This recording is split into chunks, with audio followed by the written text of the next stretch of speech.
So, welcome everybody to Joe's thesis defense. And as is traditional, I will introduce him. There we go. So, Joe was the second graduate student to join the lab, I believe. George was the first, and probably many of you remember George just defended his thesis about a month ago. So it's going to be a big transition time for the lab. But Joe has absolutely breezed through his thesis research. So he did a summer rotation in the lab in 2008, I believe, and formally joined the lab in spring quarter of 2009.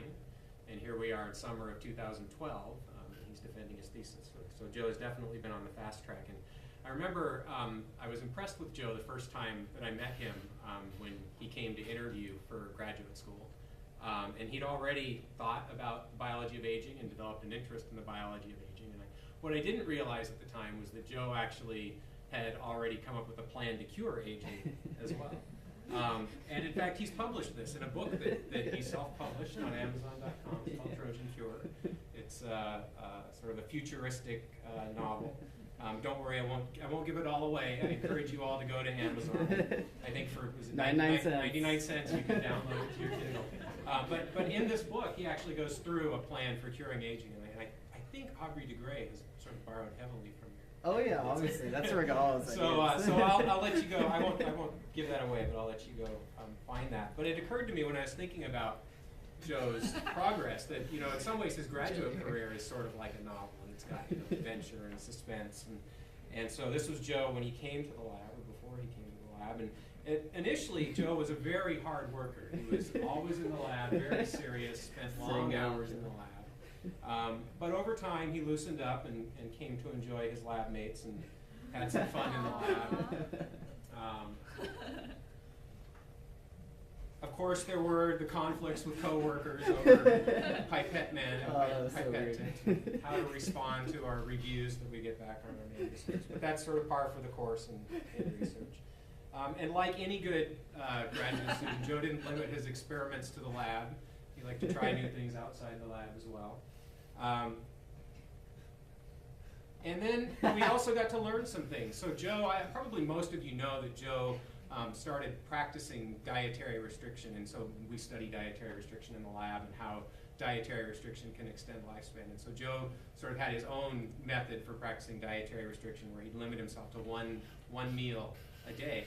And we got to learn about dietary restriction through Joe. And I'm sure he's going to live longer and be much more healthier than me and probably most of us in this room. But we also sort of learned about some of the psychological effects of dietary restriction. I won't tell the whole story here. It's one of my favorite stories to tell.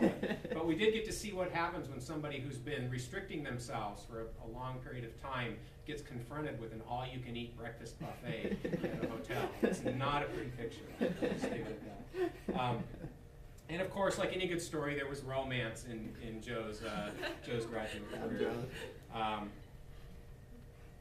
And now we're to the final chapter, I think. And so, as I said earlier, Joe has been on the fast track through graduate school, but he's been really productive during that time too. He's published lots of papers, and there are several papers that haven't been published yet, but hopefully will be published in the near future. So he's done a lot. But I think even more than what the papers reflect is sort of the effect that Joe has had on the research direction of the lab, and it's been sort of very sort of neat for me to watch how Joe's thinking about biology has really influenced the direction of the lab. And as much as I'd like to take credit for everything, which I will take credit for everything, you should. But a lot of it really is because of Joe, and he's sort of in many ways changed the direction of the lab, and I think you'll see from what he talks about today, a lot of the stuff that he's working on now will be things that we will be working on 2-3 years from now if we can get funding for it, hopefully, at some point. But it's not a direction that we would have gone without him, and so I'm very pleased with the way that his graduate thesis has gone. And so without any further ado, I will turn the floor over to Joe, and he can tell you about his thesis work. Okay, it's all yours. Great.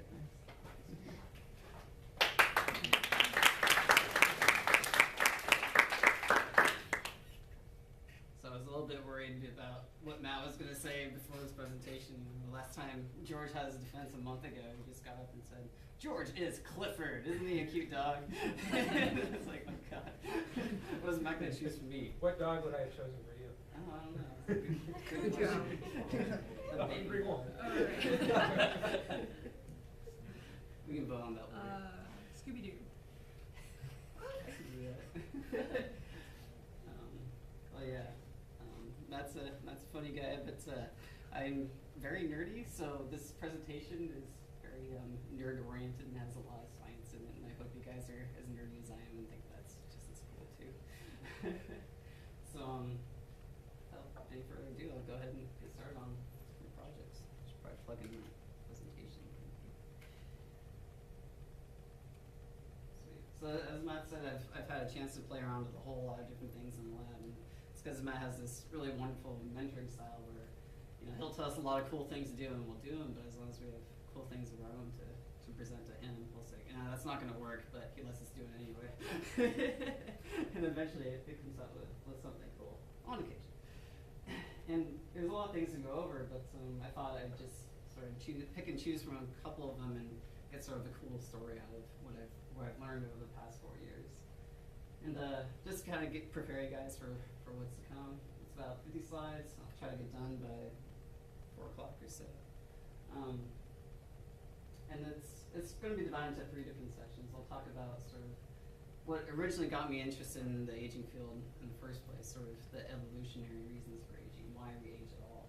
And then from that, you know, nothing makes sense except in the light of evolution. I'll go into the actual sort of molecular pathways for what I found regulate lifespan and use.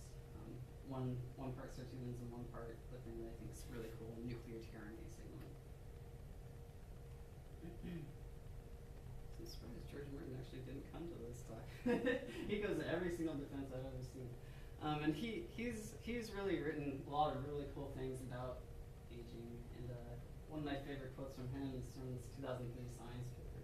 Why would you want to research aging at all? And he says that the one disorder at a time approach has limited power to delay death. And this is really sort of essential core tenet for why I came to UW in the first place. I mean, there's so many people who do wonderful research on aging here.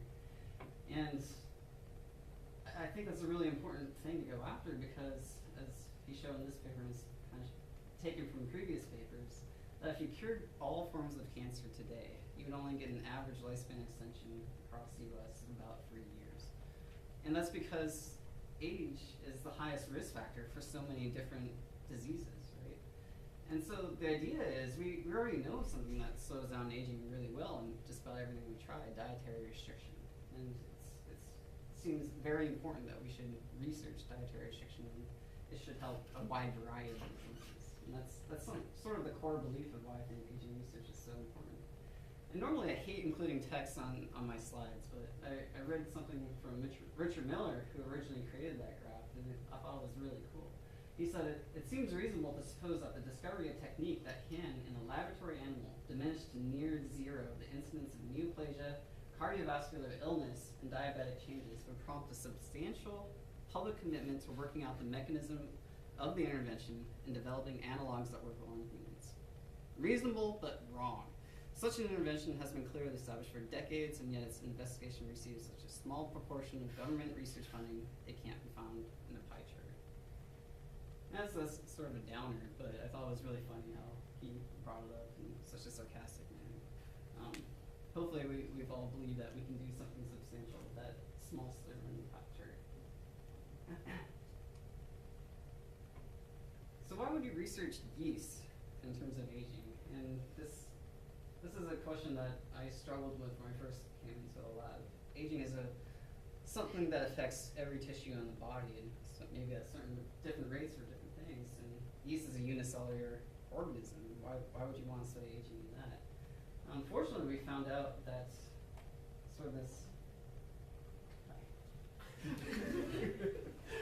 reduction in translation pathway is considered between yeast and worms, and more recently it's been found that if you reduce translation through inhibition of the TOR complex with this drug rapamycin, even in mice, it extends lifespan. So it seems that at least some parts of dietary restriction are conserved in yeast and other organisms.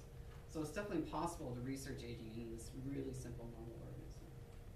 And the other sort of advantage to it is yeast go through haploid and diploid states really easily, and so you can knock out a gene in the haploid and totally abrogate its function. And to me, that was just mind-blowing that, everything that we study is usually diploids, and then you can very quickly get rid of its function and see if it's important for lifespan extension. So that's been a really useful tool. So I think a large proportion of the people in this room know what this video is all about. This is how we study lifespan in yeast, and it's sort of a non-traditional method for how lifespan is measured. When I first came to the lab, I thought yeast lifespan must have something to do with time. But actually the mechanism of lifespan that we think has the most conserved components is this replicative lifespan. So replicative lifespan, as many of us know in this room, is actually defined by how many times a yeast cell can divide. And so we set up, this is just a little training video, we set up individual mother cells to track them as they divide over and over again, and we can count exactly how many times that happens. And it's just a good number to keep in mind. For wild-type yeast, this happens about 25 times. And if it's long-lived, it can divide a few more times on top of that.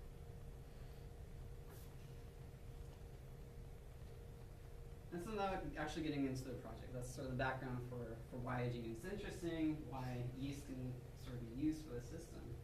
And when I first joined the lab, I hadn't really thought much about the molecular basis for aging, but I thought a lot about sort of evolutionary reasons for it, and I thought that's really core to understanding aging.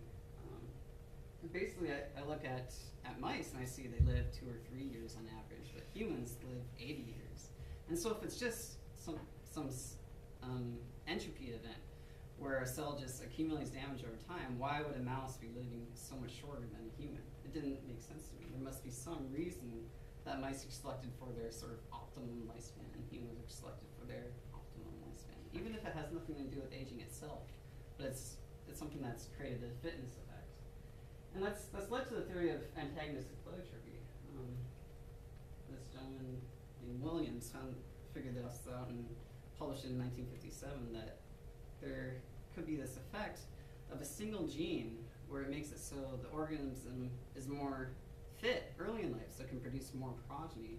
And that same gene, if it's active in creating progeny early in life, could have this sort of energetic trade-off. So late in life, it's not able to repair things quite as well, and the organism dies younger. And so it seemed that there was a trade-off between early life fitness and sort of how long the organism could live.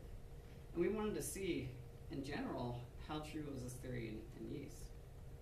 Well, a little bit of background on that is C. elegans, the most prototypical C. elegans long-lived gene, so if you knock down DAF2 function, it increases lifespan by a huge amount. And even though in the original paper she said it didn't really have much effect on fecundity, she measured, someone else measured later on the egg-laying effects.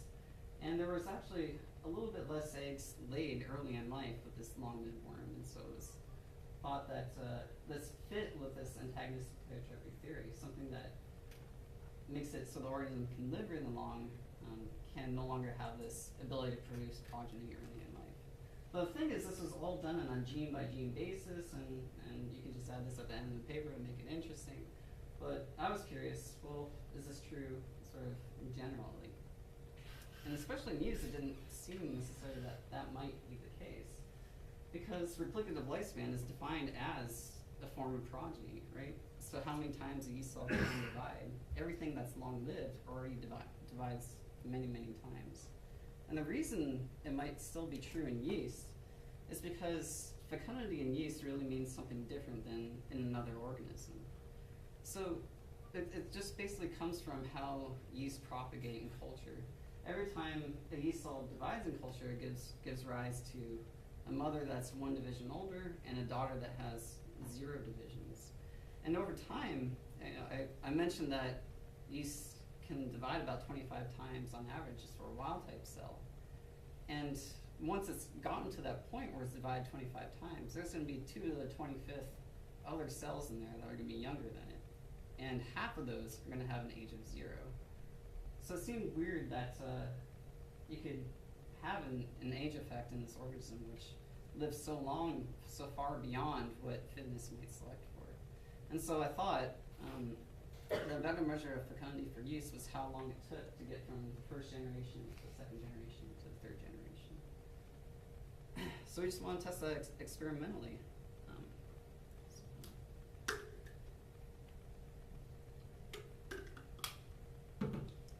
And yeast would have this wonderful system where we had already done sort of a wide variety of genes and figured out that they were long-lived.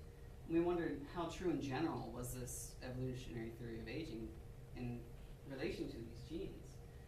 And the cool thing about yeast is you can select for them and see what's a mutant and what's wild type. So you can directly compete them in culture and then grow them up on selected media and see which one's winning out within that culture. So we directly competed these long-lived mutants with wild-type yeast. And we allowed them to grow up over periods of time and sort of sit around without nutrients for periods of time. And we did that over a number of iterations. And we could get at least a first idea for what was going on for these mutants. Were they outcompeted by wild-type, or were they actually doing better than wild-type?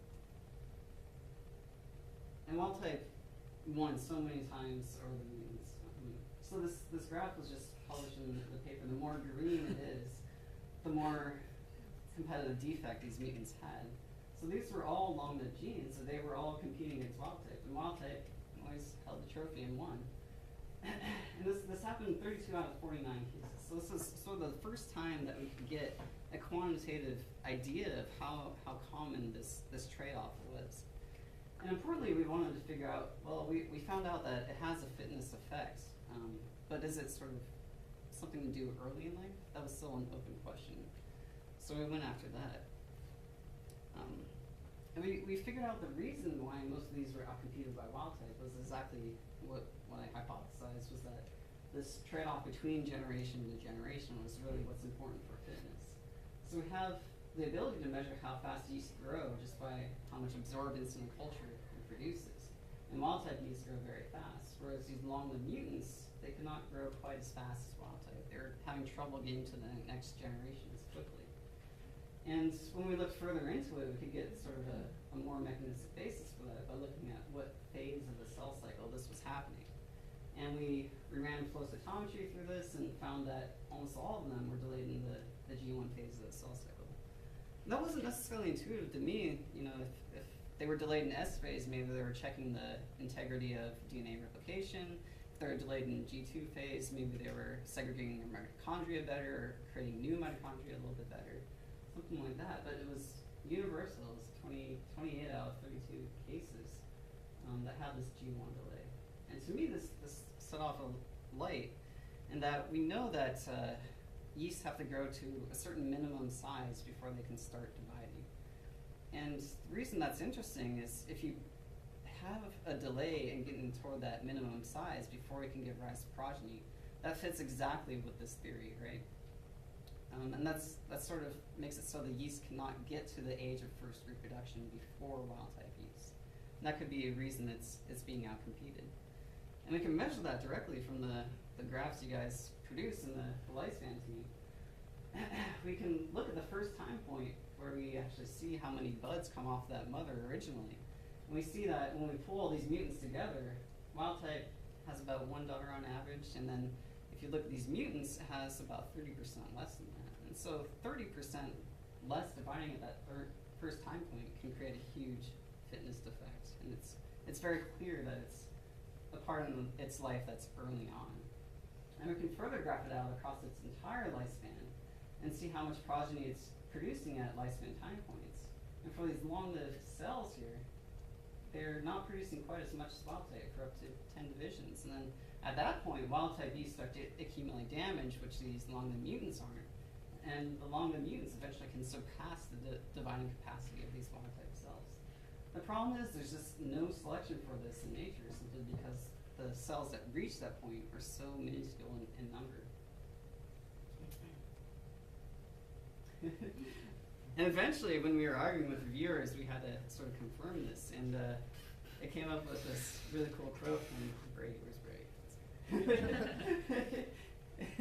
He helped me write this code to calculate out what should have happened based on what we figured out experimentally. And when we finally graphed out the curves on top of one another, Bray just sits back and goes, "Whoa, science actually works." It's great.